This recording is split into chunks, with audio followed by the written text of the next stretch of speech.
Alrighty. Um, so let's see. Looking at going through a little bit of a recap again today. Follow up on a little bit of the UFC fights from last night, and and some of the Korean baseball. Also looking at maybe starting a little bit of a regular, more back and forth kind of discussion. Maybe getting some Twitter up here um, until we can get more activity in the chat room here directly, and just to cover a wider range of topics um, and opinion, especially with people starting to talk about baseball and football again. I'm also going to broadcast again a little later tonight, probably midnight Eastern, somewhere around midnight Eastern, to give some look into the Korean baseball line for tomorrow. First, I just wanted to recap real quick the UFC and the events yesterday. Just played the one, did not make the money on this one, did not get into the money on this one. Um, and again, this is one of those things where anytime that you're looking at, uh, uh, whether it's fights or baseball or football or any of them, upsets are going to wind up throwing a wrench into the works for you. And you can see right off the bat at my lineup yesterday. Yeah, I think the one that really hurt me more than anybody was the OSP pick in the co-headliner event, where you know, my feeling was that he was going to be able to uh, outmaneuver Rothwell, but Rothwell was way bigger than him, and OSP just wasn't able to deal with the size difference. Um, so that hurt. And then, of course, there was the upset with the Johnson pick where Thiago wound up getting him by submission pretty early. That was another one where Thiago's a younger kid, and I think that maybe he's not getting his his due credit yet. We'll see where he goes from here. But he got Johnson out with a ankle lock in the second round, and it was pretty impressive. Um, I doubled up on the main headliner, the Smith versus Teixeira fight, and that worked because you're gonna wind up with a loser uh, if you double up on a fight. But 4,800. Obviously, I mean it was almost 62% of people picked Smith in the matchup, and Anthony and picked Anthony Smith in the matchup, but he lost. He wound up going out in the fifth round by TKO. Um, and you had Teixeira there with the 7,200. He was the high scorer on the team, so that was great. You know, but then again, Hernandez was an upset. That was the one that was kind of my last fill-in pick. Only got 32 points out of him, and Eubanks dominated the way that I think everyone expected. I was happy initially to see that only under 52% had picked Eubanks. Um, and then when she won, and the dominant fashion that she did, even though it was by decision, that was a good start to the night.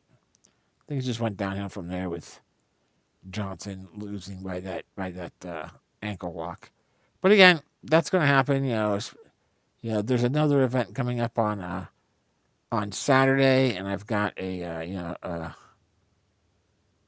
I'm planning on primarily focusing on my first survivor pool of the year on Saturday, and just showing the process of walking through how do I put together my survivor pool. I think too many people play survivor pools by a week to week basis, and that's not the way to do it.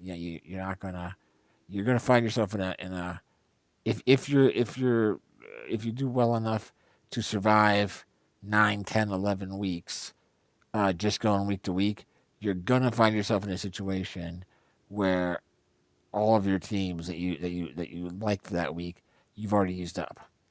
Um, so I'm gonna walk through the whole 17-week process on on Saturday, just assuming that all 17 weeks go off, and show you how I'll build my first survivor pool. And I think periodically, uh, maybe once maybe a couple times a month or something like that. We'll touch base on the survivor pool and see is there any adjustments that we like, any injuries that happened anywhere.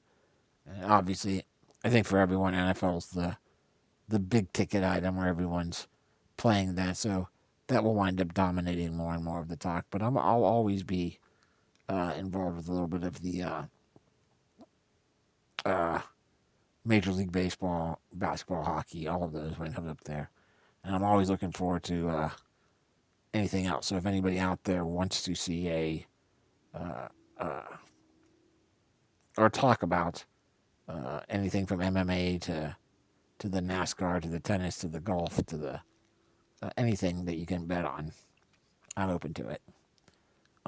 So yeah, so that's the recap from yesterday. Couple of upsets, like I said, OSP I think was an upset. Johnson was definitely, definitely got upset.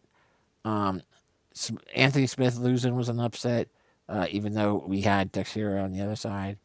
And if you have those two upsets up at the top, the number 2 and the number 6 fight, that you're not going to recover from that in a fantasy draft for MMA. But that's all right. There's another one on Saturday, so I think that on Saturday too we'll try to run through the lineups for the Saturday night UFC and see if we can get anything else going there. Recapping the Korean baseball from last night.